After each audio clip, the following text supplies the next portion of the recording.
single in the first. Watch out. Look at this. Upton pops it up. Left side, Elvis Andrus is backpedaling. He is under it. He puts it away. The Texas Rangers have won a postseason series. The Texas Rangers are American League champions.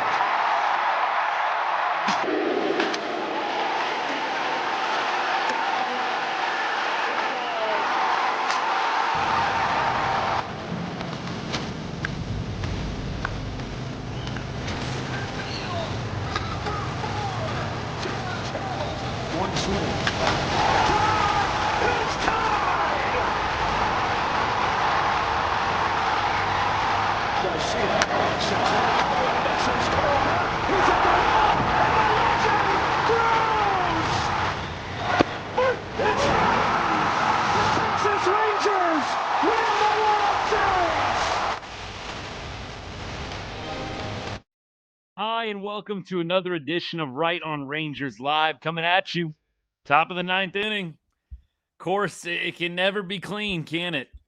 Can never be clean. Cole Winn really thought that he would have a good, solid, quality outing today. I just had a feeling. Trust your gut, man. You get burned, I guess. Cole Winn, nice seventh inning there, right? But the eighth inning just wasn't meant to be. You never feel amazing when you don't have all your horses. Looks like they're trying to avoid, obviously, using Junis and Latz. And look, that is what we talked about yesterday, isn't it? We discussed, hey, you won the series. Let's see if we can get a day, 2 days, that is, without Latz and Junis being used. Not sure what the plan is going to be for late. It looks like right now Santos is warming up, and so is Tyler Alexander. I think Alexander obviously is the guy you'd prefer to have next. In an ideal world, the Rangers hit a home run here and Alexander closes it out. I don't know. We want to get into Winston Santos territory. No offense to the young kid, but this is a big spot. Not the most ideal place to get your major league debut. Let's just be real about that. Alejandro Osuna has had a pretty nice day today, hitting the ball. Hasn't really gotten the production to show for it, but he's hit the ball pretty hard almost every time. Sure would be nice to get his first home run of the year right here. Rangers tied 2-2. Lucas, the right fielder, absolutely mashes a hanging off speed pitch from Cole Winn, who has just had a tough time really gaining traction this year. I think a lot of people saw Cole Winn as an X factor in the bullpen, myself included. I made a video about it. I really thought this was the year that Cole would take a positive step forward, and you just have not seen that from him, sadly. Great dude, but looking more and more like he may need a little bit of cooking down at Round Rock. I don't think the Rangers really have, a lot of options, a lot of choice right now. I do know that Chris Martin, I don't know if this gets you excited, but Chris Martin is rehabbing at Frisco right now. When he comes back, kind of feels like that might be the plan, right? Replace Cole Winn with Chris Martin. Who knows? Maybe I'm wrong on that. But I will say that's how it's trending. Why not send, what do we got? Why not send Gray down for a day for a ready arm? I mean, they could have done that with Winn, couldn't they have? I mean, you could have sent down somebody. I get it. Winn is fresh, but it's just not a great situation. It's not a great situation today. We kind of knew that, though. We kind of knew coming into today the bullpen options weren't great. I mean, honestly, I'm not patting myself on the back here, but I told you guys exactly how this was going to go. You were going to have either Alexander open it up, which he didn't. Rocker pitched phenomenal today. It was going to be Winn. It was going to be Alexander, and it was going to be Rocker to bring it home. Young has a little gap shot here, a little 2-out double. Rangers are in business. Corey Seager, please. Corey Seager, please. 2-run bomb, make it 4-2. Tyler Alexander closes it out. We all go home happy. Come on, baby. No, Elias Díaz, he's most certainly not going to get DFA'd. Jackson, what's good, man? No, if anything, I posted about this during the game. I think Higgy is going to be the collateral damage. Sadly, I mean, in an ideal world, you roll with Higgy and Diaz, in my opinion. At least Higgy looks like, he can hit the broadside of a barn. Danny Jansen was very bad up at the plate. Look, the defense is not great from Danny either, one of the slowest pop times in baseball. But nevertheless, the contract is prohibitive. Go home. Get it. Yes. Yes. Oh, Kellenic. Oh, I missed the Kellenic pinch run. I thought it was Young there. I'm like, oh, Young, get on your freaking horse. It was Kellenic. The Rangers take a lead on a wild pitch. Oh, my goodness. I thought that was Young for a second. I missed the Kellenic sub. I was like, I saw him going home. I'm like, no, Young, no, don't go home. Don't go home, baby. That's so lucky, but I will take it too. Cade, 1,000%. I will take that all day long. Oh my, Jackson, right? The comment from Jackson on TikTok is, I was about to say, Young looks fast. Dude looks fast today. He did. I when he started rounding third, I thought it was still Young and my brain was still processing. I'm like, Young, don't do it, baby. You're going to be out by a mile. Even though the catcher wasn't already at the ball yet. I'm like, Young, I love you. I don't know this is going to go well. And then you realize it's Kellenic. And, man, it just worked out perfectly. He ends up scoring. Rangers up 3-2. Wow. Corey Seager, add a little insurance. We're not done here, Corey. Come on, baby. Add a little insurance now for us. Zach says, I was mad at the substitution at first. I want to say this. You have to have priorities. And for me, the biggest thing here is, that you have a great opportunity with Corey Seager out there, right? Seager is out there and he is able to get home that winning run or that go-ahead run. And so I do think putting in Kellenic there is definitely a good move. Seager has been a little bit cold of late. I don't think anybody's disputing that. Nobody's disputing that, but I do think it was a good move. I will say we have 100% nitpicked some of Skip Schumacher's moves. This was a good move by Skip. That's no question right there. Look, there's been a couple of others that we'll talk about throughout the show. I didn't really understand Skip not challenging that Vladdy Guerrero first base play. You had the opportunity to maybe get a run there. I think it was Osuna hit a scorcher down to first base. Looked like Vladdy tagged the bag and then threw home, which would make it a tag play at home plate instead of a force. The way that it played out was that it was a force at home, and then they threw it back to first base for the force. That was a little questionable. Yeah, Osuna batting lower than Carter was definitely another one, Jay, and I'm with you on that. I did not understand throwing Evan Carter right back in the fire. Man, we got some things to talk about after the game is over today. It might come up naturally. We're going to finish this one out, hopefully with the W, but man, there's some things to talk about today, that's for sure. Now, they're going Alexander. They're not throwing Latsy. They're going to go Alexander. I don't think Latz comes in now, Jeremy. Daniel, what's good, man? Thanks for hanging out. I don't think you bring Latz in here.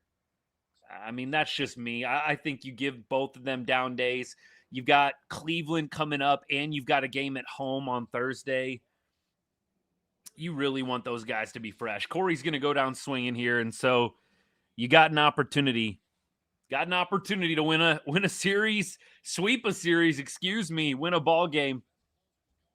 Carter needed a lot longer in his minor league assignment. I think a lot of us, realize that. Definitely not rocket science.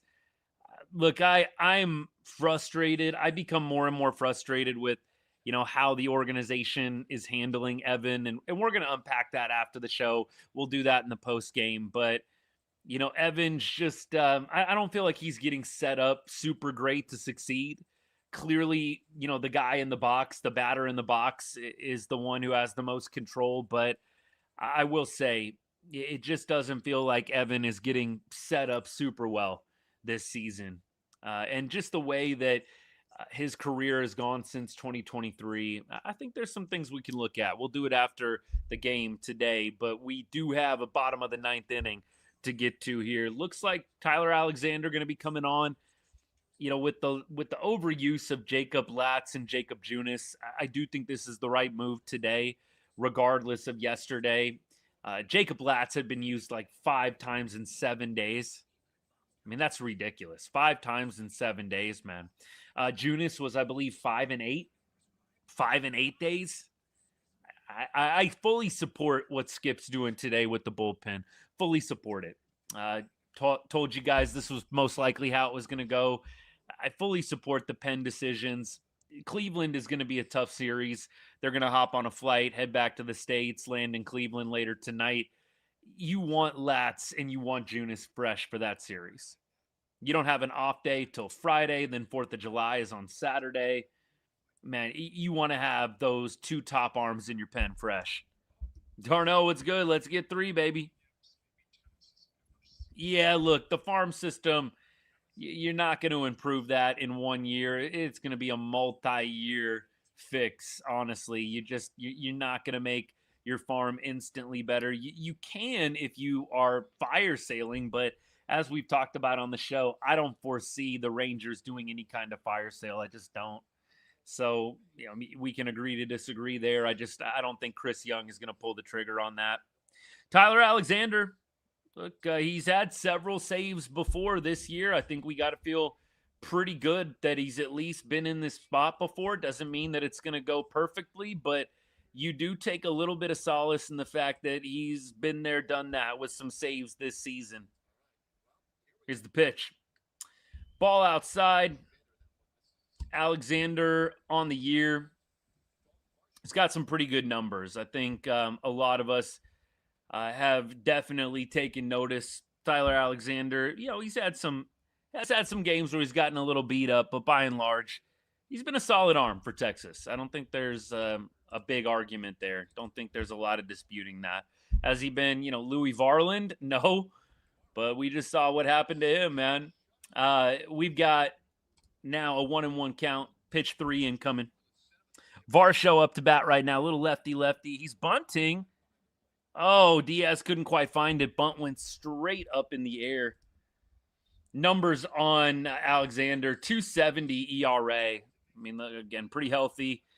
Does have 3 saves on the season. Had, obviously, a save yesterday. Saved 2 games pretty quickly when Texas was still, figuring it out after Robert Garcia and, Chris Martin were kind of faltering and then got injured.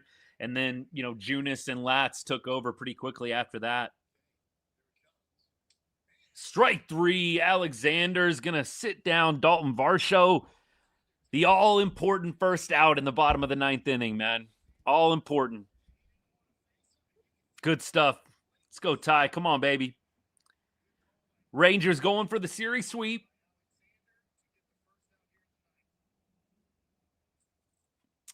By the way, I'm looking at the MLB page for Tyler Alexander. Todd the Painter is the nickname. Man, I don't know. Maybe I've been living under a rock. How have I not heard this nickname? Seager's got it. He flips it over to first, and we got 2 down. Todd the Painter.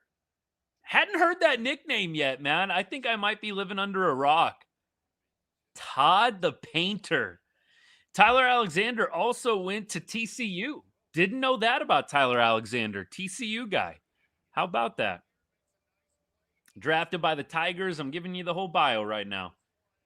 But the most important thing, we need 1 more out. Let's go, baby. Alejandro Kirk standing in the way. Todd the Painter doesn't do it for you, Big Tex. I got to admit, it's not quite hitting me yet either, but maybe it's some kind of inside joke. Oh. All right, we got 1-1. Nickname has been said a few times. Man, like I said, I must be living under a rock, man. Is that more radio or is that, I wonder if that's broadcast.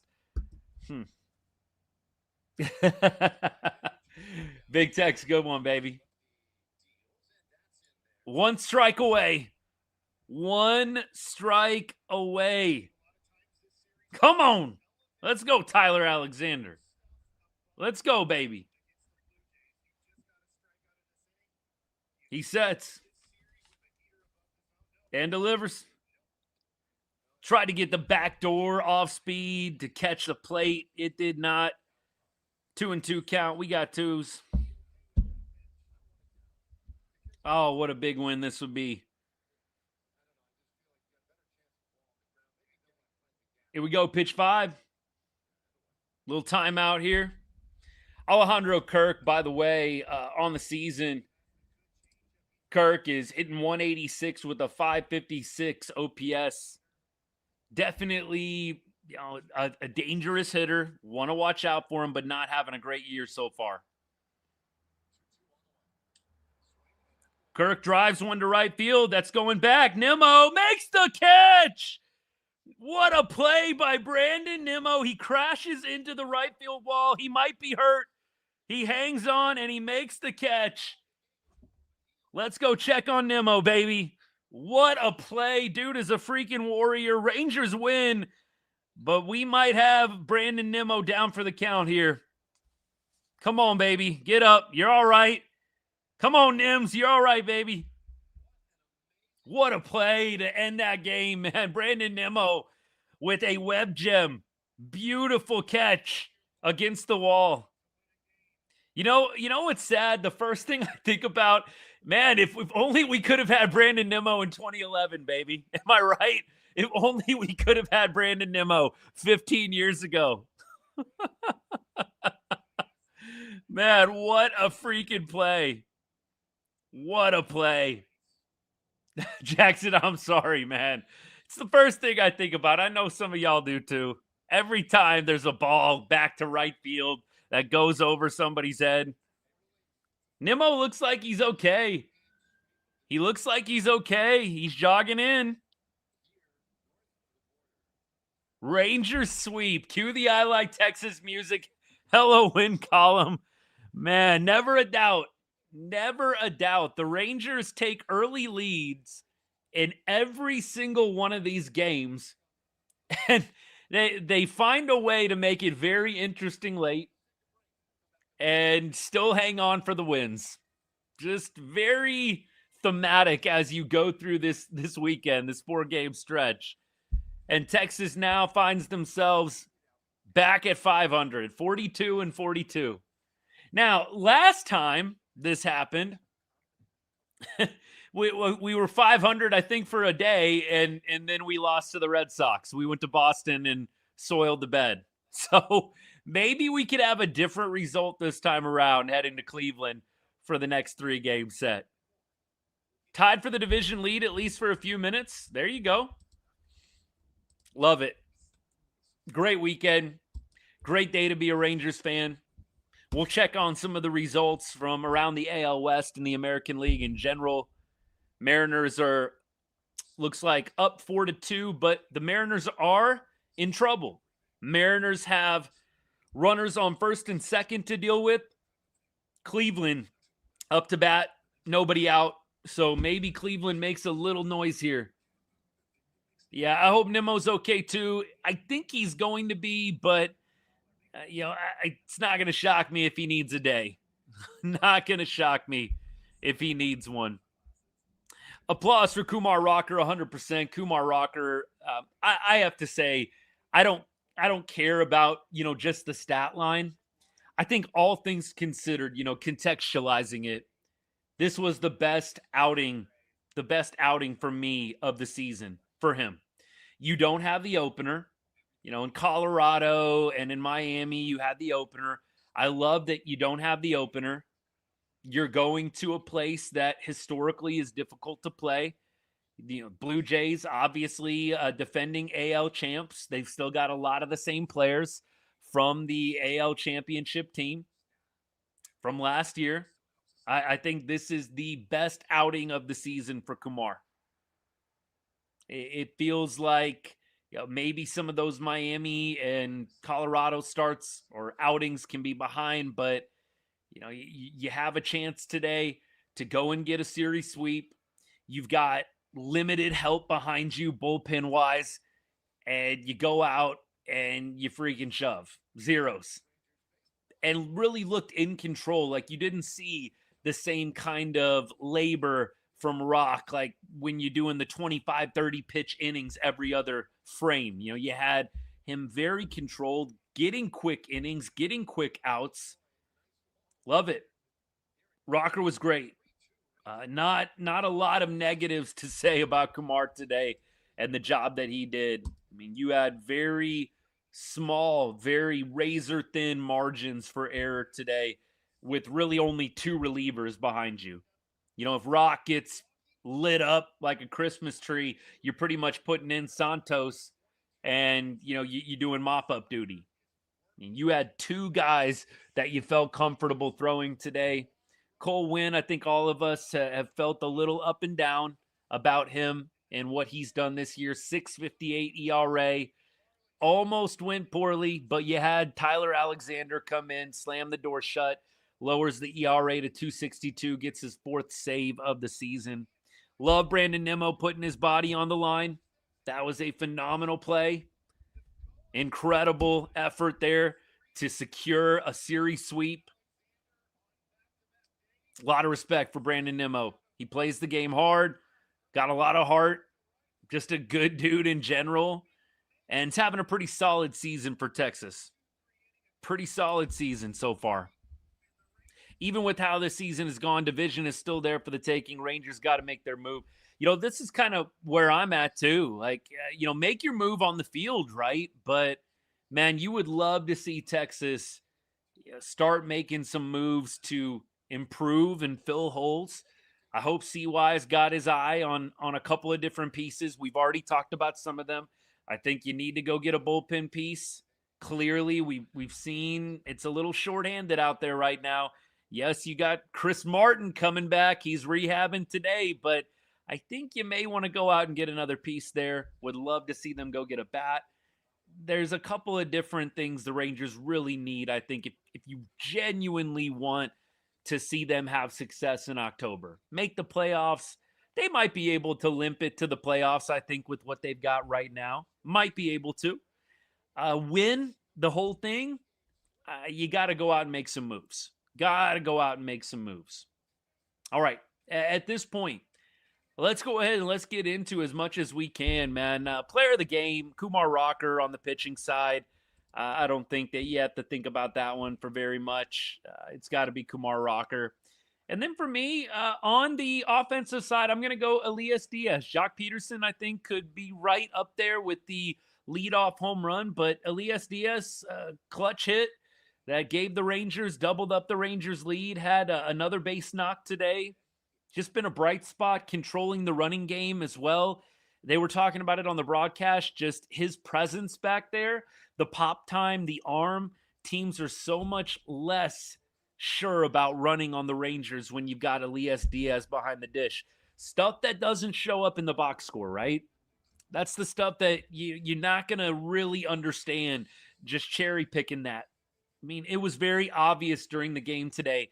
In steal situations, the Blue Jays were not running. Why weren't they running? Because you've got a guy behind the dish that has one of, if not the best pop time in baseball and can throw runners out. And for so long, man, for the last couple of years, we have just been in misery with the catcher situation, just getting run on relentlessly by other teams. That's what every opposing team at the end of last year would try to do to us, just eat us alive through stealing bases. So for me, that's where I'm going. Joc Pederson could be co-offensive with that home run on the first pitch. Very impressive. Good to see Josh Young getting involved today, having a couple of hits. I know he had one yesterday, a double at the end of the game, but JJ's been struggling a little bit of late. It's good to see him go multi-hit.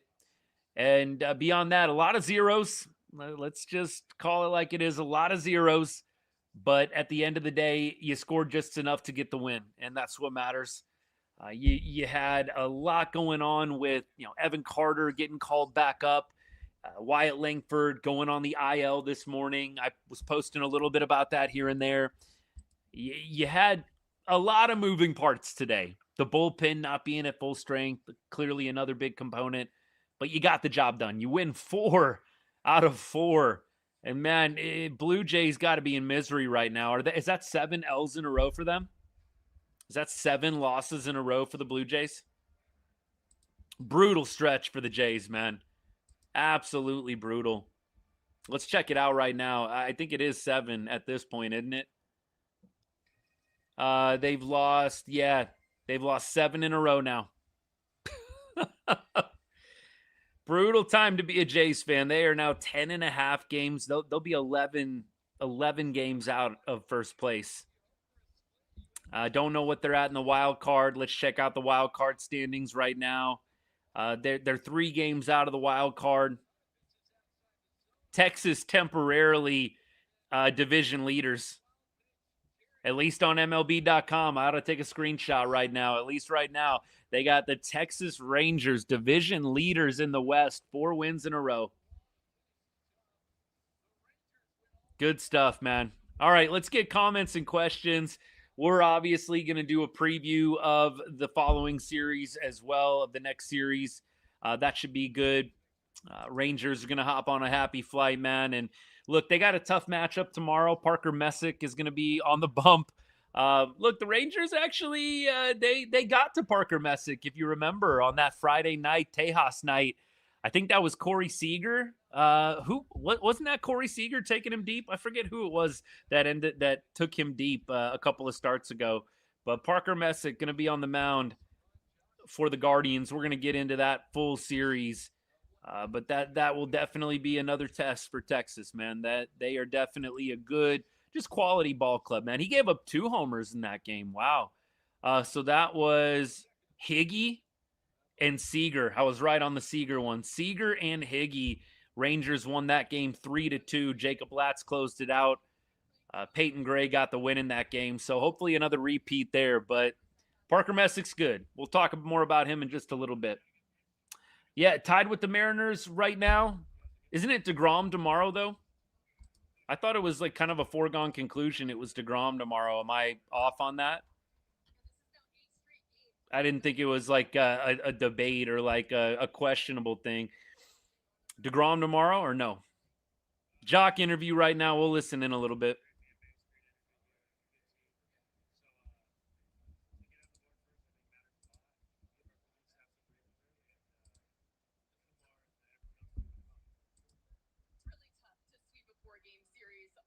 Especially against a team like this in Toronto.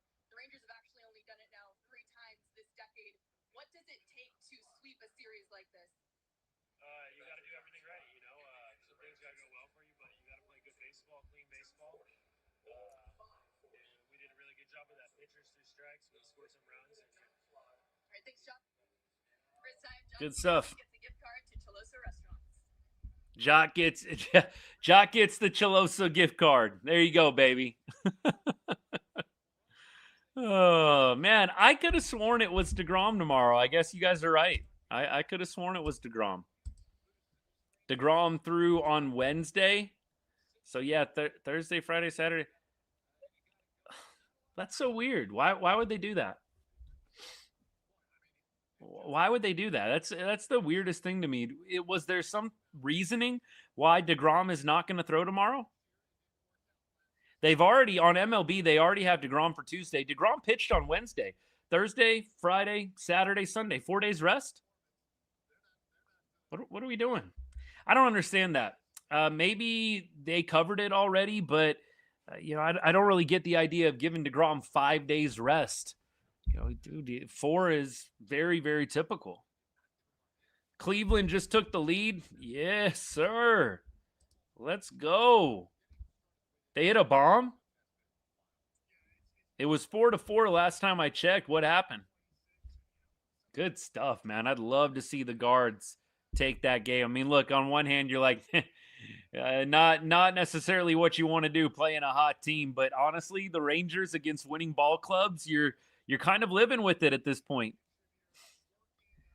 Man, you wonder why. I wonder what the reasoning is. Let me know. Does anybody know why they're giving DeGrom the 5th day of rest? Just trying to rest him up a little bit. I don't know. I did not hear the reasoning why they're deciding to give DeGrom that 5th day of rest. In the pregame show is when he mentioned it. Interesting. Man, I can't say I love that, but it is what it is. I guess you're kind of playing with house money having just swept the Blue Jays, but still. Wanted to give guys extra rest on the pregame. Okay, Zachary, thank you. Thank you. Appreciate that. We have got 6-4 Guardians. Wow. Mariners meltdown, although there's a challenge going on. Yeah, I'm not saying it's the worst idea in the world. I just hate that it kind of kills the momentum. It feels like a little bit. Rangers might just go out and win it. Honestly, this team is so weird sometimes. They might just go ahead and win the game tomorrow, even with, nobody pitching. But you would just love to throw DeGrom tomorrow, just win 5 in a row. Just have that, confident ace out there. I would like it, but I understand the mentality and the reasoning if it is to just give him a little bit of an extra day. It doesn't feel like we've got a lot of bullpen arms left. I think, you're probably going to have Latz and Junis available. I think 2 days down is good for them. I think they'll probably be back in action. I think you'll also have a couple of the other guys that threw yesterday. Obviously, Peyton Gray, I'm sure, could probably throw another one if he had to, but it's going to be interesting. Winston Santos, Corniel got sent down, though, didn't he? Somebody was mentioning Corniel in the comments. Corniel is down in AAA, I'm pretty sure. I don't think he is going to be an option for tomorrow unless he gets recalled. I'm thinking it might be Santos and the rest of the bullpen. I thought Corniel is in AAA. Remember, my understanding is Corniel was sent down and Santos was brought up. So I don't think you could do a piggyback there. You've got just Santos. Corniel got sent down for Santos. Yeah, I see. Maybe you're going to bring back up another one. I see what you're saying, man. I get it now. I'm following you. I would think you would do that on a lighter day or something, maybe. But obviously lighter down until August, so we'll see what happens. How is Rocker pitched when he has a lead on the road? I mean, I don't know what the numbers say. Do you? But clearly today that's what happened, and he pitched pretty well. Happy the Rangers got the sweep. Logan, what's good, man? But we're going to need the Mariners to hit a losing streak to help. Yup. That's for sure. Rangers about to be division leaders. We'll see. We will see. Thanks all y'all for hanging out. I appreciate you guys. We're full into our post-game show right now, kind of talking through things today, kind of talking through the series that's coming up. I wish we could too. He's pitching the next day or so. Yeah, I'm thinking I get the rationale, but yeah, selfishly, you'd love to just stay hot and have DeGrom throwing tomorrow. I think that's the bottom line here. Thoughts on Collie not playing today? Is a Collie Kellenic move possible with lefty going for Cleveland? I think they're going to monitor the Wyatt Langford situation a little bit here. But, Kellenic, I think, is going to be the guy that, ends up getting DFA'd when Wyatt comes back. Unless Wyatt is going to be, down for a long time, I think you're probably going to DFA Kellenic when Langford is healthy again. Wyatt, it's too bad what's going on with Wyatt. I don't want to bring the vibes down too much by talking about that situation, but we cover a gamut of topics in the post game always. Look, the big picture, Rangers just swept the Blue Jays, and that is the biggest story, the biggest takeaway from today. We can talk about some of the underlying storylines. Wyatt Langford's one of the bigger ones. Wyatt, to me, you were seeing him running around so hard, effort, just a lot of heart, a lot of hustle, a lot of effort over the weekend, trying to stretch singles into doubles, stealing bags. You were seeing him just exert a lot of energy this weekend. And you love to see players play with that kind of aggression, to play with that level of effort and hustle. But in the back of my mind, I told you guys, I'm like, man, I really hope that he does not end up tweaking something, getting hurt. They were commenting multiple times, Baxick and Raymond, about how hard he slides into second base. I told you guys in April when Wyatt Langford had to go on the IL and missed, 40 games, 39 games. He's getting dangerously close to the injury prone label. And I do think, in my mind, that's where Wyatt's at right now. That doesn't mean he's going to be injury prone forever and ever, but it's a lot of trips to the IL in a very short career. And you look at other examples around the league, and you don't really have that same thing. Injuries are a part of the game, no doubt. Much like Corey Seager, though, Wyatt has to figure out, and the medical staff, let's group them in this too. The medical staff and Wyatt in tandem have to figure out how he can be more available. He's missed, I think we did the math, in a possible 250 games, he's missed 100. He's missed 100 games out of 250. We're talking about Wyatt Langford right now, who got put in the IL this morning, hamstring stuff. He's, like I said, had 250 total-ish possible games that he could have played in. And he's missed, over 100 of them by this point. So to me, that definitely is a player that is injury prone, and something needs to be done to change that trajectory. I don't know what it is. You don't know how good you're going to be at slowing Wyatt down. Dude, don't run as hard. It's so hard, man, to tell a competitor, to tell, an athlete like Wyatt to do that. You get in the moment, the adrenaline gets pumping. It is hard to slow it down. It really is. But the Rangers have to get creative here. They cannot continue to have Wyatt Langford going to the injured list multiple times in a given season. Once missing 40 games is bad enough, right? And that's bad enough. But then to have another stint, within 2 or 3 weeks of getting off from the first injury, it's just tough. It really is. And so, look, prayers up for Wyatt. I hope that he can recover quickly. He was on such a heater when he got hurt. You just hate to see it end this way. You think that maybe he can get back quickly if they give the hammy some time to cool down. But the hammies are so sensitive, man. It's not like a clear-cut thing. Those things can flare up so easily, even with some rest days. If it's me, I am giving him an extended time off, and I am hoping that he can come back and help me, around the trade deadline. I think that that's what my expectation is. Maybe he can come back in late July. I would be surprised if we saw him back in the 10 days. And I don't know. Maybe they're just being really proactive here, and they just decided, hey, we're going to put you on the IL. We want to get somebody else up here.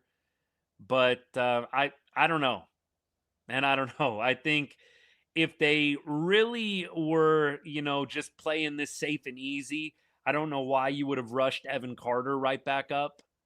So, a part of me feels like this is maybe going to be something that is a little longer lasting, right?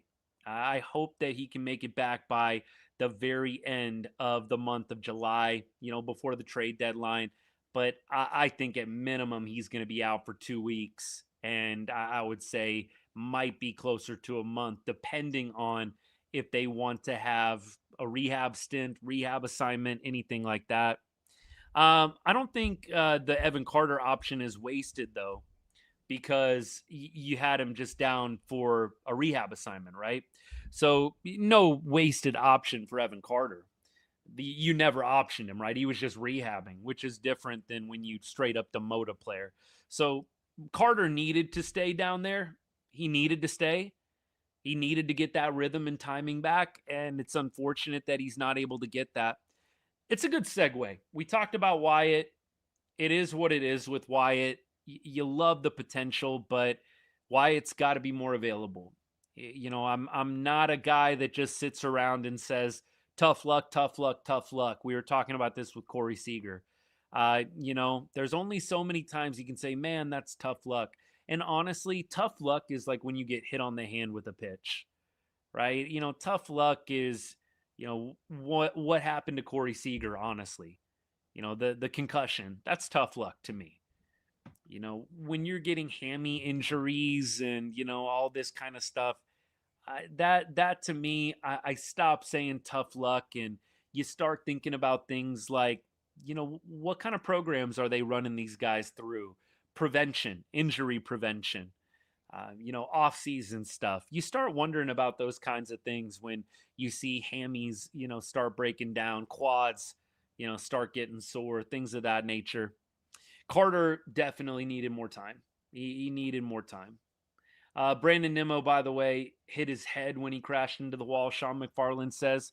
So I'm sure they're going to be monitoring him for a concussion. Not going to be surprising if we don't have Nims tomorrow in Cleveland.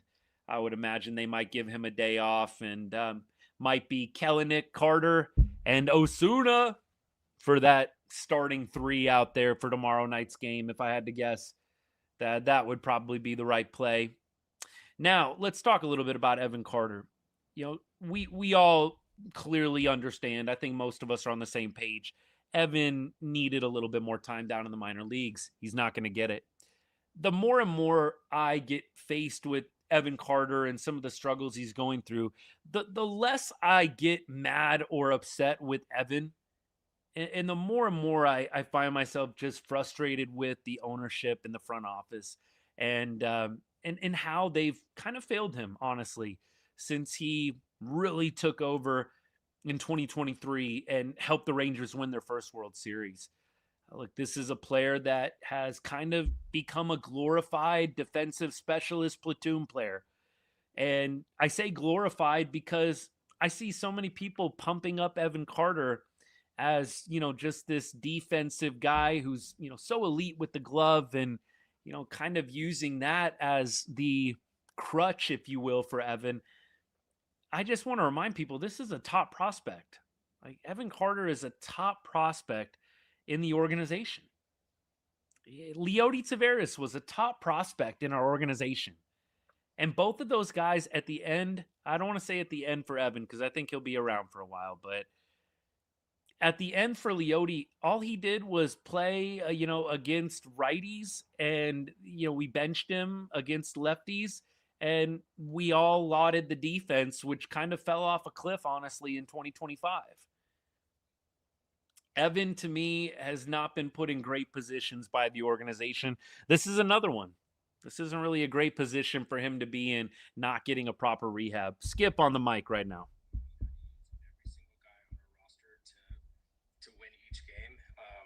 Pitched or played in different spots that they're not used to playing in. These types of series like really help the clubhouse like gel together too. So yeah, really proud of the whole group. There's no second guessing. They did whatever was needed, and our staff, our coaching staff, was amazing as well. Probably the best road start we've seen from Kumar this season, not including those two games when he's pitched behind an opener. Talking about Kumar Rocker now. What do you think he was able to carry over from that outing in Miami? And he and Diaz work really well together. A lot of sliders the first in Miami, and then he was on the attack really with the fastball today. So kind of mix it up based on the game plans with Teagues, and then utilize the slider to put away. But I thought his fastball command was one of the best. The Diaz and Rocker tandem, that's interesting. In and outside to righties and lefties, but the slider's real. He could throw it at any time to strike guys out. But again, the fastball command was fantastic. A bit of a scary end to this game, just seeing the way Brandon Nimmo caught that ball. What did he tell you when you ran out there? He hit his head against the wall. That was the biggest issue for him. When you have glasses on too, with the hat and everything just compresses against your face. It doesn't feel great. So we'll see how he feels, you know, going into the training room. But the good news is he got up, high-fiving people and saying congratulations. So that was a good sign. But we'll see what the trainers say after the game. Okay, so we've got a few different things I take away from the Skip presser there. First of all, Diaz. When we were talking about Elias Díaz earlier, clearly Diaz is a guy that, the Rangers weren't counting on to start the season. So you credit the front office for finding him. I don't love that they decided that the best plan was Danny Jansen, Kyle Higashioka. But Diaz, to me, is, just a very quiet MVP today. So he has the good connection with Rocker. They had that same connection in Miami. That's kind of what Skip was talking about. And I just don't think in general you can underscore enough how valuable it is to have a catcher like Diaz that calls a good game, but also just helps with the stolen base game, the running game. You don't have teams stressing out the starting pitcher by stealing all over them because you got Diaz back there. Right? Diaz is one of the best pop times in baseball. He's got a good arm. He's thrown out runners in the past. Teams are very hesitant to run on Diaz in comparison to Higgy and in comparison to Danny Jansen. And so I just want to go ahead and highlight him one more time. I already have. That is a huge development. You wonder how much more of a positive impact he would have if he had the entire staff to himself. And look, I'm not trying to slander Higgy. I think he's had some nice moments with the bat. Obviously, Higgy is not known for being, a defensive mastermind back there, but I do think Diaz has had a net positive on a number of different things that just aren't going to show up in the box score. And look, he does come up clutch, man. He puts the ball in play. That's the thing I love. Of course, he's going to strike out here and there, but he puts the ball in play, puts the bat on the ball, and that's so huge. Diaz and Lopez, Miguel, I'm with you on this. Very solid pickups. I credit the front office for finding him. You guys know I'm hard on the front office at times. I give them a lot of credit. You at least righted the ship by finding Nicky Lopez, or I should say, deciding to take a chance on him and deciding to take a chance on Elias Díaz. You definitely have to give them a little bit of love for that.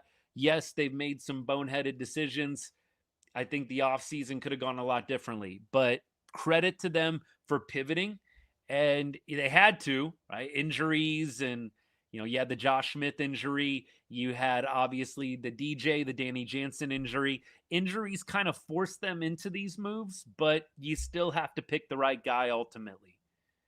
Diaz is going nowhere. There's no way they are going to be DFAing Diaz. I don't know how long Danny Jansen is going to need, but sadly, I do think it is the ending of Kyle Higashioka's Rangers tenure whenever Danny Jansen gets back. If DJ gets back before the trade deadline, I would imagine they'll explore a trade for Higgy. There's just no way that you can get a team. And in my opinion, I don't think there's going to be a lot of teams trying to take on Danny Jansen and the contract. It's not a good contract. Front office was ill-advised in giving it out. You could have had Diaz for much cheaper. It is what it is, but I think Higgy is the collateral damage here. Sadly, you're just not going to be able to carry all three of those guys. Yeah, look, they're bad moves. You know how I roll, Caden. A lot of Rangers fans, I think are on the same page with this. There's been some bad moves. You try and give a little bit of credit where it's due. I know some people feel I'm always a bit too negative or too harsh. When you're not making the playoffs and this is potentially year 3, hopefully the Rangers can get into October. Clearly, I'm cheering for that. I'm rooting for that. When you've had the team miss the playoffs the last 2 years, I think it's pretty natural for fans to be a little bit down, be a little bit negative. I surely don't hold it against anybody. It's passion, man. It's passion for the team. When you got people that are upset and frustrated and pissed off about how things are going, it's because they care. That's because they love the team. And so for me, I never hold it against anybody that, gets upset about something that this team does or the front office does, man. I know it's passion.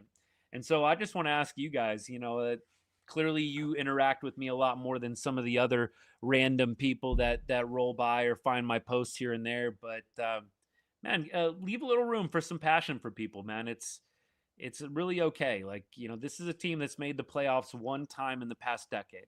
And they did win a World Series that one time, and that's incredible. But I would just encourage you, man, leave some room for people to be passionate, even if it's a little bit negative.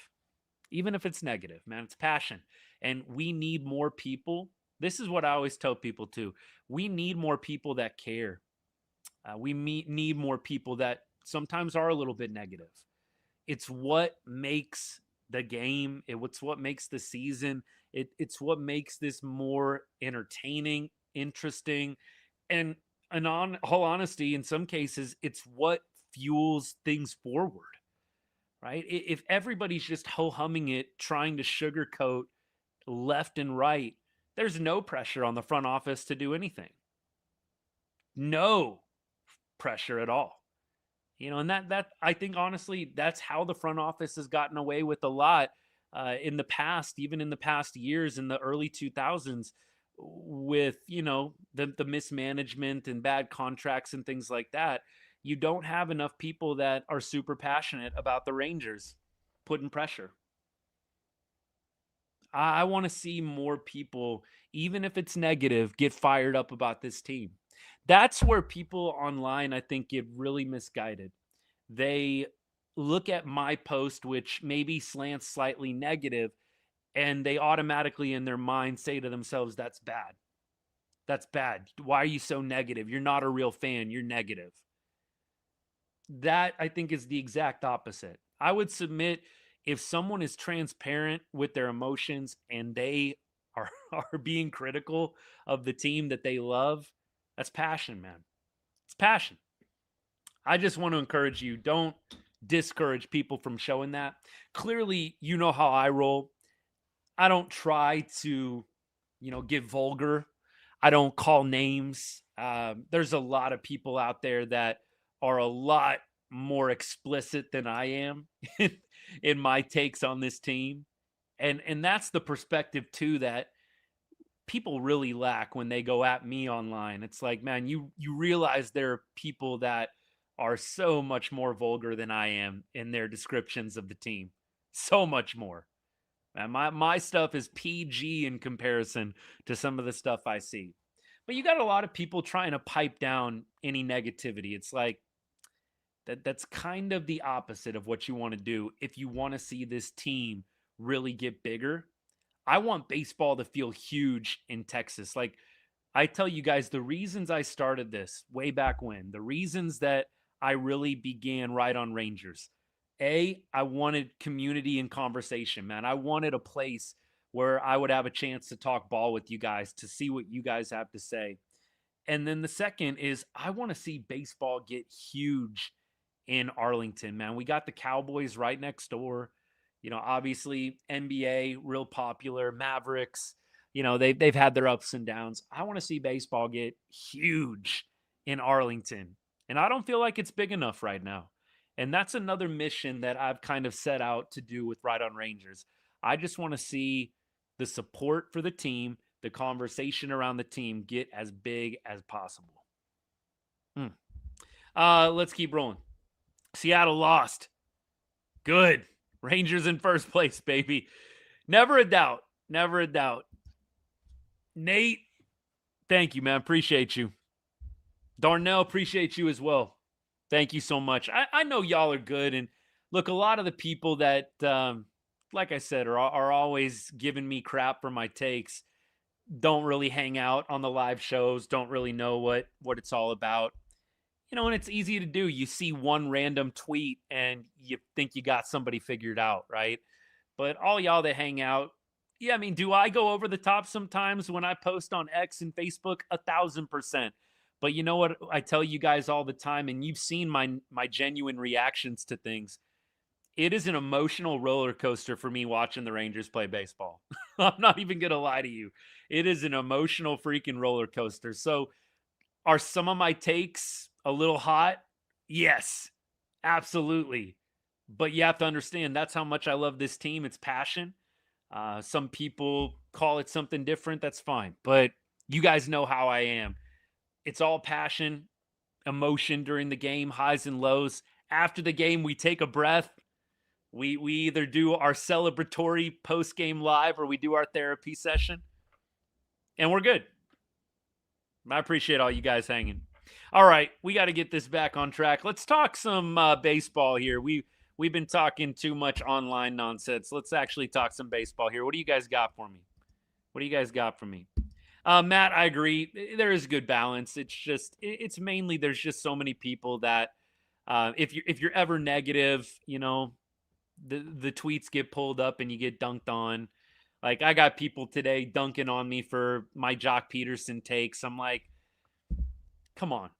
If you were critical of Joc Pederson last year, you had every right to be. Every right to be critical of Joc last year. And you know what? If you were a Joc apologist who always defended Joc and stood by him the entire time, man, that's good for you, but that's not analysis, right? That's not analysis. Like that's just you being a Homer fan who's relentlessly loyal. And that's not the game I'm trying to play. I love these guys on the team, but there comes a time where I have to just give a fair analysis of what's going on. I can't be defending, 0 for 42 stretches. Isn't that what Joc Pederson was last year? 0 for 42, something like that. I mean, what? You guys would laugh me off of this live if I was on here saying, Joc's going to figure it out, man. He's great. He's awesome. You guys don't even know. He's going to be great next year. Like, everybody would have just laughed me off the live. It was totally fair to be critical of the players that weren't playing well last year. But you know what I always say? As long as you can eat some crow and be positive when those players are doing well, I have no issue with it. Like, that's the one thing I always try and tell people. Like, Joc this year doing well doesn't piss me off. It pisses some people off when certain players on the Rangers do well for whatever reason. Like, Osuna's one of them. I notice it. Some people just really cannot get past that Alejandro Osuna is one of the more clutch players we have. And they almost get mad when he does well. I'm like, what are we doing here? Like, I don't cheer for anybody to ever do poorly. Joc hitting the home run today, I probably cheered as loud as I ever have, man. I love Joc going off like this. I love it. Nate, is this serious? The comment, by the way, on TikTok, I know you guys can't see it. This is a comment from Twitter. Nate, this is gold, man. Nate says that I think the Joc slump was 0 for 41 because I remember someone saying that Joc did it in honor of Dirk. Because Dirk was 41. That is freaking hilarious, man. I never knew that was a thing. That is great. Nate, thank you, brother. That is awesome. Look, nobody was wrong criticizing Joc last year. That's what it's a head scratcher to me, man. But as long as you can be positive about Joc this year, even if you were negative about him last year, man, it's not really about, who was right. You can be right last year being critical of the 0 for 41. And you can also be right this year cheering for Joc because he's doing well. I mean, seriously. So I'm rooting for Joc this year. Now, if you want to just ask me, Austin, is the contract worth it now? No. The contract is not ever going to be worth it unless Joc Pederson plays every day and becomes Barry freaking Bonds. The contract's never going to be worth it. But am I enjoying what I'm getting right now out of Joc? 1,000%. Absolutely. How could you not? You're not a real fan if you can't enjoy Joc's success right now. You know how people tell you you're not a real fan if you're negative? You're not a real fan if you're not enjoying Joc hitting a bomb to begin the game today. I love that I was wrong about Joc too, man. Look, I love that I love that I was wrong this season, because this season, when he went 0 for 17, I was willing to cut ties with him. And that would have been bad. That would not have been a good move. I think Joc, looking back, it would have been a bad move to cut ties with Joc. It would have been. So I got to eat some crow, raise my hand and eat some crow in that department. But were you wrong last year? No, you were right on the money if you were giving Joc some crap last year. And he should even be able to say that. Love the Rangers too. They act like it's rooting against them to call them out. Justin, 100%. Appreciate you, man. Thank you for all the likes on the show today, man. You always come through clutch in that way. Yeah, that's where I think the real fan debate actually lies. If you can't be happy that the Rangers are doing well because, this would kind of be the equivalent. I say, Jack Leiter is never going to be an ace. And then when he goes out and throws 6 shutout innings, I'm pissed off about it. No, I don't think that is really being a real fan. I think at that point, you're rooting to be right more than you're rooting for the Rangers' success. And by the way, I think I've been clear on Jack Leiter. I don't know Jack's ever going to be a front of the line ace, but I do feel like Jack could be a really solid number 2 starter, which, I mean, there's nothing wrong with that. If you're a solid number 2 starter in this league, you've done pretty dang well for yourself. So that's the other thing, man. It's like sometimes if you're not proclaiming somebody to be the best of the best, you're a hater. No, I think Leiter could actually be a really good pitcher, but I don't know that he's ever going to be a frontline ace. I don't. And, it's the same with a lot of these players. Like Berger, Young, all these guys that are doing well right now. Do I think it's going to last forever? Probably not. Do I think that Berger and Young are going to become the elite of the elite in the MLB? No, I don't. Do I think they're each having really good years in 2026? Absolutely. And am I enjoying it? Yes. I would love to see all these guys that are doing well right now continue to have success moving forward because it's only going to benefit the Rangers. And you know what? That's what's most important. The Rangers winning ball games. We get to have some fun debating all this little stuff, which I love, and I know you guys do too. But the bottom line is the Rangers are winning ball games, baby. And that is what's most important. Always. Always. Now, today's game. Let's put a bow on it, and then let's talk a little bit about the series coming up here. So, Joc Pederson starts off the game with the bomb. Clearly, ever since he moved to the leadoff spot, something's been unlocked. He's an 804 OPS. Did have the 3 Ks today, but nevertheless, you start off with a bang like that. Real hard to be super critical of Joc, even though the other ABs didn't necessarily put the ball in play a ton. Josh Young talked a little bit about youngster. JJ 2 knocks today, obviously had the double that led to the game-winning run being scored. That's huge. Absolutely huge. And so JJ over the last, 7 games, the numbers aren't pretty. He was in an 0 for 20, I believe, an 0 for 20 slump. Not great. He's hitting 172 over his last 7 games, but you hope that the hit yesterday and the 2 hits today can kind of launch him forward. Now, other guys in the lineup. Seager 0 for 3 with 2 walks. You had the nice home run yesterday. Corey, to me, I hope that by the time the second week of July rolls around, we're really singing a different tune about Corey. The errors today, or the errors, I should say, over the last 2 days are a little disheartening. I think there's a lot of noise around Corey already when it comes to the shortstop position.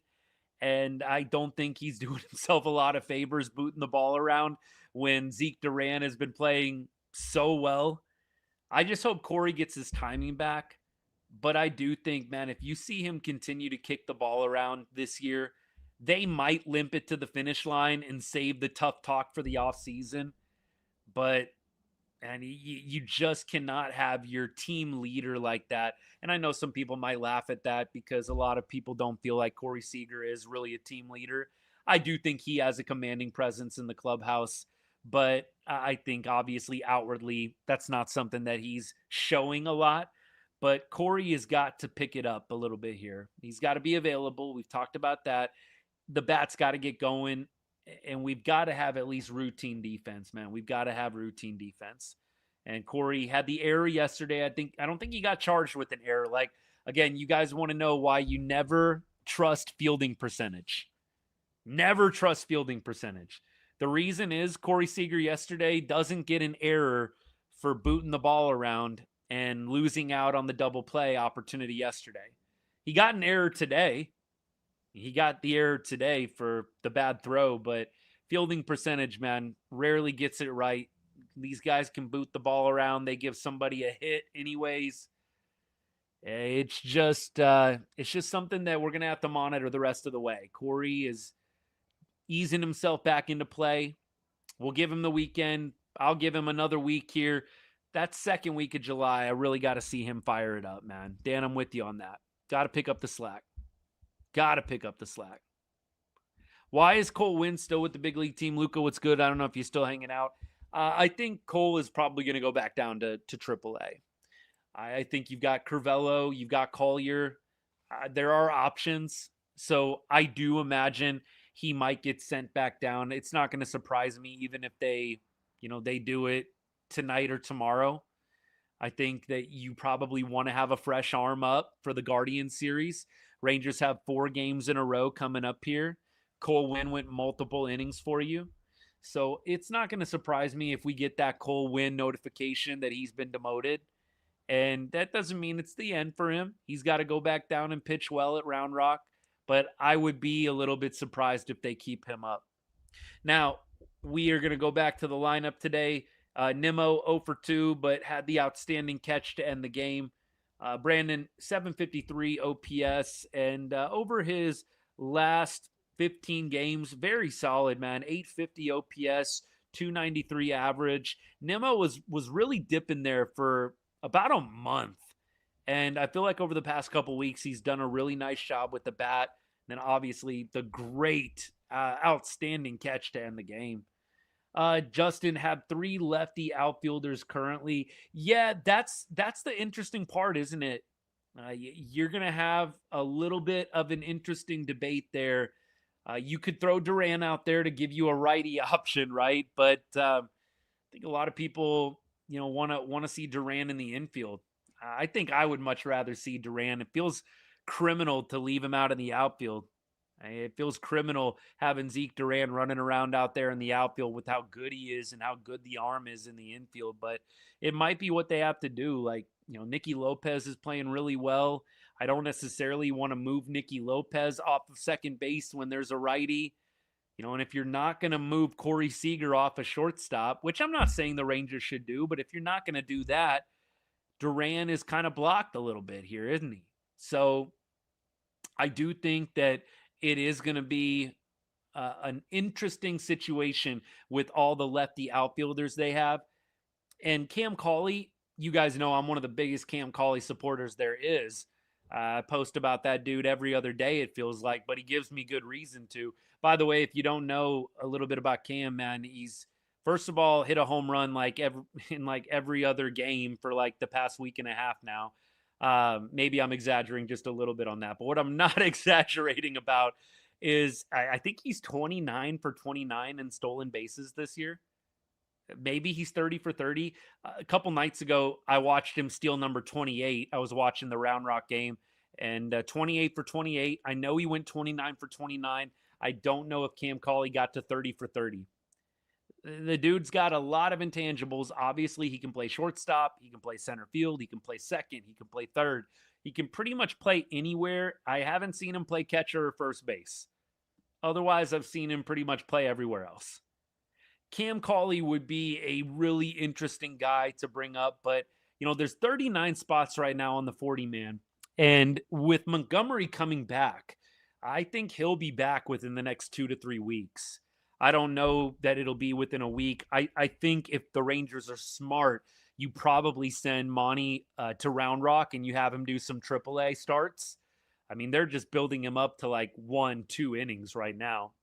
He's probably got 2 to 3 weeks, if I had to guess. I don't think he's going to be up any sooner than that. But nevertheless, by not promoting Cauley, you kind of leave that spot open. And you don't have to promote Cauley right now. I don't know how big of a need or a difference maker Cauley would be. I know there's actually some people out there, some Rangers creators out there that probably think Cauley would be more impactful than even what I think. And I'm probably one of the biggest Cam Cauley homers there is. I just don't know if Cauley comes up and makes a big splash. Could he be a nice depth piece at this point? Yes. Now, look, I'd love to be wrong. Please come up and hit 5 home runs in your first 5 games. But I mean, I think Cauley is kind of just a nice piece at this point. I don't think he is like a major difference maker. Maybe I'm totally wrong on that, but I don't think there's an urgency to call up Cam. I think with the Montgomery activation looming in the next 2 to 3 weeks, I think the team is kind of okay with just letting that spot be open. So that way they don't have to make a tough decision. Because if you add Cauley to the 40-man right now, then you're going to have to DFA somebody to get him off of the 40-man when Montgomery comes back, because Monty's on the 60-day. So when you bring somebody back from the 60-day, you have to remove somebody off of the 40-man. And so I think they would much rather not have a tough decision and just activate Monty and not have to DFA anybody. If you bring up Cauley, then you force yourself into a tough spot where you probably have to DFA Kellenic or you have to DFA Nicky Lopez. I think Kellenic would probably be the first guy to go in that scenario. But I think the team just wants to probably avoid having that kind of decision on their hands, especially when it really doesn't hurt you to keep Cam Cauley in the minor leagues. Jansen to the 60-day. I think he's already on the 60-day. I really do. I think he's already on the 60-day. Somebody check on that, but I'm pretty sure that they already did that to make one of these other moves. I could be totally wrong.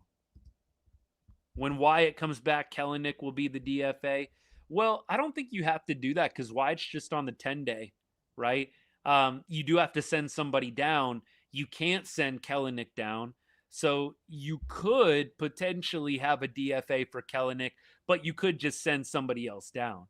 I don't know that they would do that with Osuna. I think they'll keep Osuna up. I think he's done enough. You know what? I shouldn't say that. Nothing that this team does really would shock me. They might send Osuna down and keep Kellenic. I think that would be criminal, but they might do it. They might.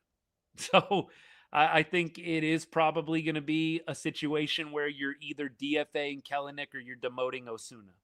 And obviously, you guys know what my preference would be. Nothing against Kellenic, nothing personal, but Osuna, man, I think he has obviously done more this year than Kellenic has. Granted, he's had more opportunities, but I think Osuna has proven he belongs up at the major league level. He's had a number of clutch hits. He had one yesterday with the bases loaded. It's kind of undeniable. I think at this point, he's the clutchest lefty bat we have. And yes, more so than Corey Seager right now. More so even than Brandon Nimmo. I like Nimmo a lot, but look, I feel like Osuna comes through more than any other lefty that we currently have. Jansen's on the 10-day. All right. Good call. Cade, good call on that. Somebody was commenting on one of my posts on X on Twitter, and they were saying essentially that they think it might be a bigger deal, the Jansen injury. Jansen, by the way, the injury is arm related, right? Tyler, any idea? Did you see by chance what the injury is? I'll try and look it up, but I believe it's like arm or like elbow related, if I'm not mistaken. And so somebody was commenting with Danny Jansen. Is it possible that, man, he might be out for longer? He might have some kind of like UCL or Tommy John, something going on. Now, look, I don't wish that upon anybody. I'm just reporting the facts, so don't shoot the messenger. But if that's the case, he's definitely doing 60-day. Like, definitely. Yeah, okay, Tyler. This actually makes perfect sense what this guy was commenting. You have a right forearm strain and you've got elbow inflammation. That just doesn't sound good, does it? So I think that might actually have some merit. You may have a situation here where the Jansen injury is a little bit less or a little bit more than what it's being made out to be, with the potential for maybe a lengthier absence. We'll have to monitor that. Look, I know that we have fun with Osuna. I know Osuna has his deficiencies, and Blake brings up a good point. Like, I would love for Osuna to have more pop. Like, that would be amazing. He doesn't have a home run yet this year. He does have a big league homer. I think he's hit a couple, but he doesn't have pop. He does not drive the ball enough to the gaps. That is definitely something he can improve on. I know some people believe that he really needs to work on his defense as well. I tend to think that's going to play itself out. I mean, Osuna has won awards for his defense in our minor league system. I really don't think he's as bad of a defender as people make him out to be. I do think he plays with an aggressive style that has burned him at the major league level. Down in the minor leagues, you can be a little bit more aggressive in a lot of different ways. And because you're so skilled and talented, you can make up for it. But when you're at the major league level, you get too aggressive. These guys are playing on a different level than anything you've seen before, and it can burn you. And so for me, the baseball flies a little harder, a little further, and maybe there's some plays where, Osuna is thinking, man, I can get to this, and you can't. And out in the outfield, he's moving around to center field, left field, right field. I know some people don't really understand that there's some difficulty involved with that. And this isn't a comment directed at any of you guys. It's more to the people I interact with on all my other socials. But it's not easy going from left to center to right all the time, like a freaking merry-go-round. It's just not. Right field is different than left field. Center field is different than left field and right field. It's complicated. He's got a little bit of a tough job in that regard. Now, I will say this. The Osuna's job is not to hit homers, right? He's not the guy. He's not the guy that you're expecting to drive the ball out of the ballpark. He's really not. And so I do think from that angle, I think we can be a little bit less frustrated with Osuna's lack of pop. I think you have a job for him, which is, I think Cade puts it really well. Get on base. Put the ball in play. And so I'm okay with him not having that pop and not hitting homers. But man, when he hits that first home run of the season, you're going to know about it. I'll just say that. You're going to know about it when Alejandro Osuna goes deep for the first time. You will see a one or two posts coming from me. That is for sure. Nobody will be happier than me when Osuna goes deep for the first time. Osuna, man, he's just an easy guy to cheer for. I think that's why I like him so much. He plays the game the right way, in my opinion, with a lot of energy, a lot of passion. He goes all out. He runs hard.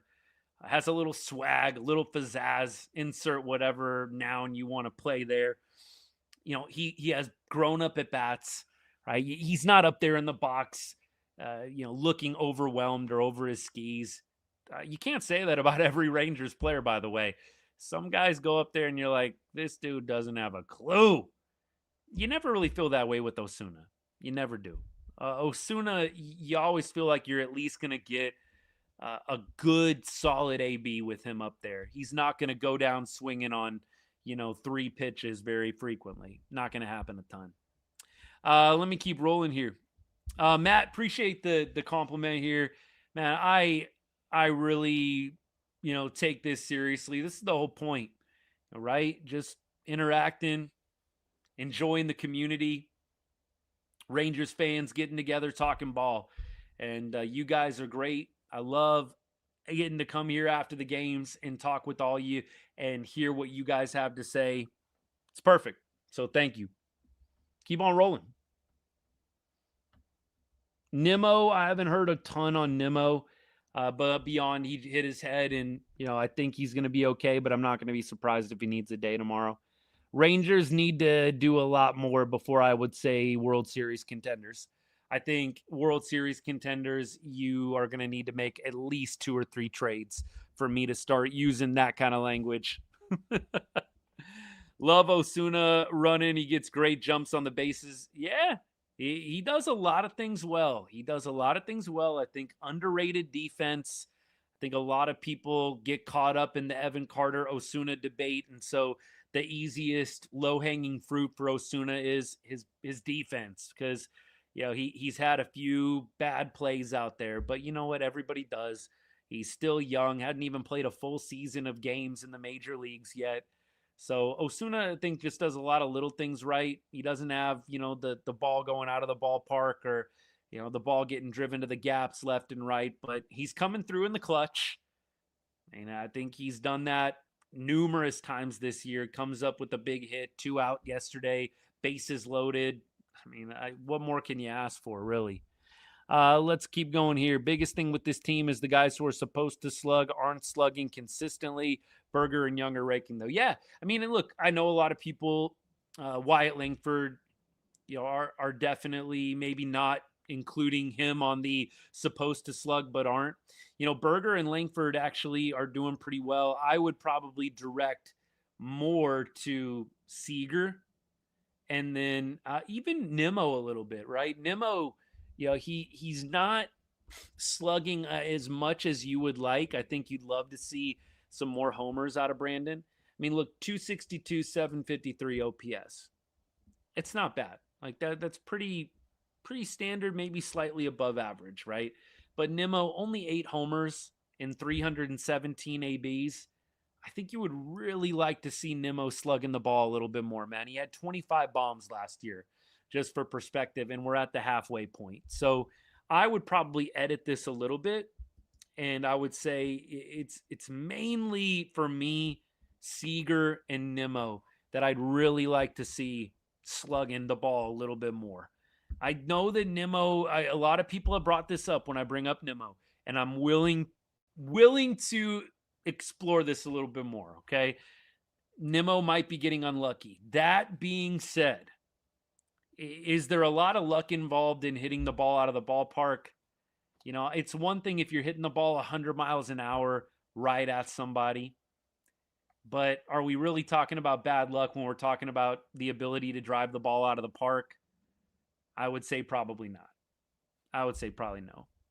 Yeah, I mean, look, I'm not going in on Nimmo like he's the reason that we're losing games. I'm just responding to the comment of, it's interesting that the guys that you would expect to be slugging aren't the ones slugging.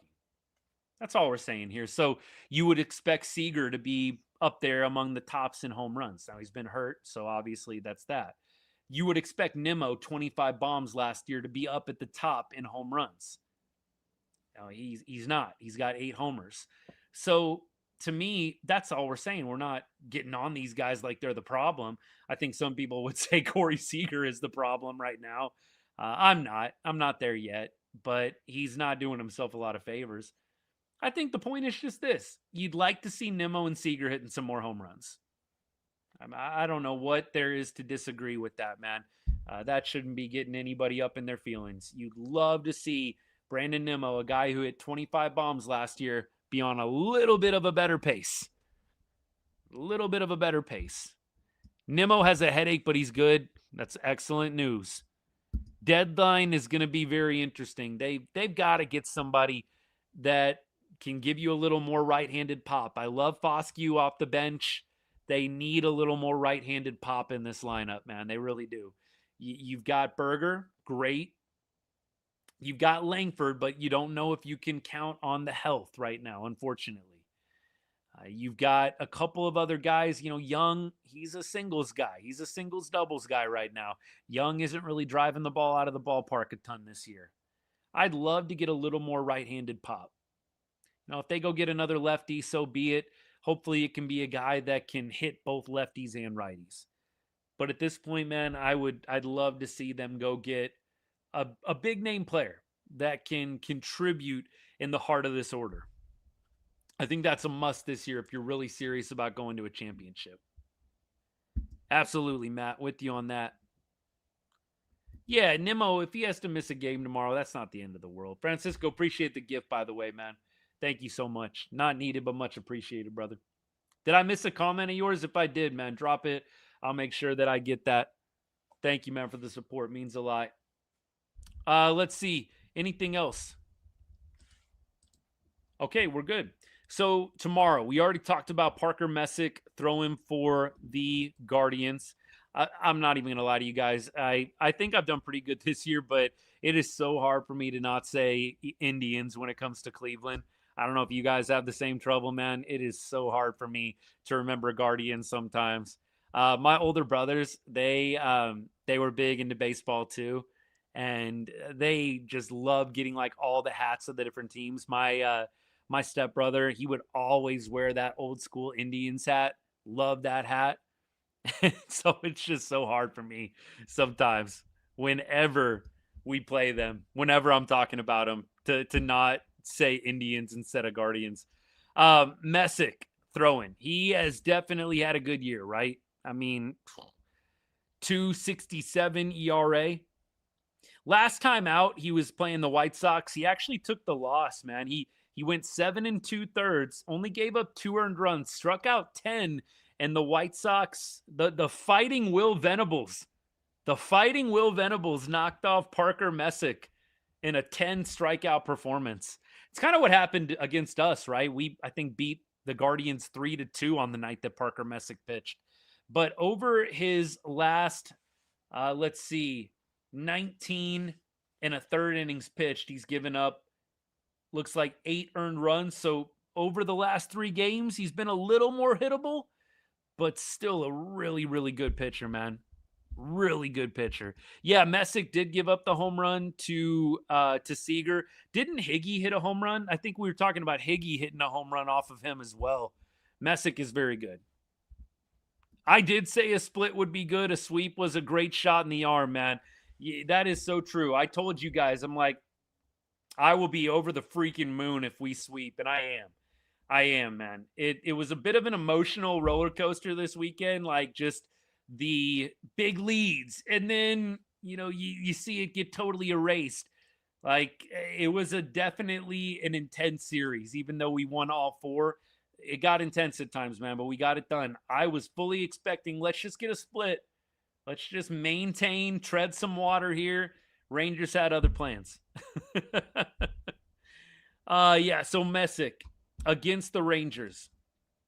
Berger 0 for 2, Duran 0 for 2. Foscue 0 for 2. We'll see Foscue tomorrow. The Fosk. I told you. The Fosk, man. It'll be fun seeing him tomorrow. He'll be in the lineup with a lefty on the bump. And then Higgy, 1 for 2 with the bomb. We were right on Higgy. Wonder if Higgy will probably get it. He didn't play yesterday, did he? Wasn't it Diaz yesterday as well? Yeah, it was, because Diaz hit the big double with the bases loaded, right? Or with runners on first and second. So I wouldn't be surprised if we see Higgy tomorrow. Higgy had some success off of him last time. Wouldn't shock me. Youngster, 2 for 3. There you go. Kellenic, Lopez. I don't know if we'll see them with a lefty. Both of them will probably be on the bench. Nimmo, 0 for 3. Osuna, no ABs. Pederson, probably won't see Joc tomorrow either. Corey Seager, 1 for 3 with the bomb. There it is. There's the breakdown. Cleveland's still above 500. That's the plan. Keep playing winning teams, man. Forget these loser teams that, for whatever reason, have become landmines for the Rangers. Forget them, man. Let's just keep playing winners. It seems to be going well. I know the Blue Jays are losing record now, but man, they came in right around 500. We just can't play the teams that are the bottom dwellers. Those seem to be the biggest issues for these guys. Why not go get Byron Buxton? I'm a Buxton fan. Somebody made the counterpoint, like, he's been injured a lot. Do we really want to add another guy who's had some bad injury history? I still would probably be a fan of going out to get him. That's just me. Let's see. What are we talking about that we did in 2023? Give me a little more context. For whatever reason, I missed it. Sorry about that. Yeah, I don't think Cole Winn is a trade piece. I don't think so. Buxton, yeah, he has said that, but still, man, at the deadline, it gets intense. You don't know what it's going to be like around Minnesota in a month. Stranger things have happened. I do know that Buxton has kind of come out and said in so many words, like, yeah, I want to stay here, right? Yeah, that's right. Sweeping the Jays 2023. I'm connecting the dots now. Sometimes it's hard on the live, but nah, I'm connecting it now. That's funny, man. Now, look, I'll knock on wood. I sure hope that there's a solid connection there, but nevertheless. In 2023, Rangers swept a 4-game series against Toronto, then got swept by the Guardians after. But hey, it only matters what happened at the end of that season, right? If we get swept by the Guardians but end up winning the World Series, I guess that's okay. I guess that's all right. All right, y'all. I'm going to get off. We've been going an hour and a half today. Longest show we've done in a while, but after a sweep, always good. Always good. Roman Anthony would cost you like your entire farm system, man. I don't think there's any chance the Red Sox are dealing Anthony. Hey, I'm going to have a video out to you guys later tonight, so I appreciate you watching that. Thanks for giving your support to it. And then, look, tomorrow I'll do a little Guardians preview video. So we'll have a couple videos coming out your way in the next 48 hours, 24 hours, shoot. And look, if you know somebody that's a diehard, you know somebody who's a Rangers fan that maybe isn't familiar with the content, even if they are, thank you so much for sharing. That's kind of the biggest thing that I'm encouraging, man. If you could do whatever you can to get my video out to other people, much appreciated. I got to go post a Josh Smith highlight. Looks like Smitty just homered over in Tacoma. Might have to get that one up. That is good news. I hope Smitty figures it out down there. I'm not pleading for the Rangers to bring him back up quite yet, but that is good stuff from Josh Smith hitting his first home run since being demoted. Let's go get that up. All right, y'all. We'll see you. Hope you have a great rest of the day. And as I always say to end every show, God bless and go Rangers.